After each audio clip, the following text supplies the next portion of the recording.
Hello 18! Welcome back to my channel. Thank you for clicking this video.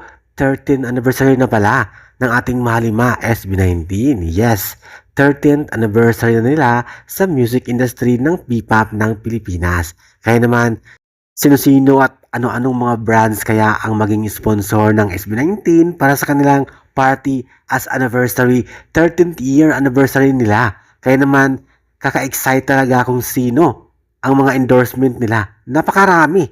Tulad ng Watsons, McDonald's, Lucky Me, at marami pang iba. May Pure Gold, mayroon ding AIA, Touch Mobile, Pepsi, Bench, Bioderm, GCash, Acer, CDO, Novodental, Pure Gold, at iba pa. Napakarami.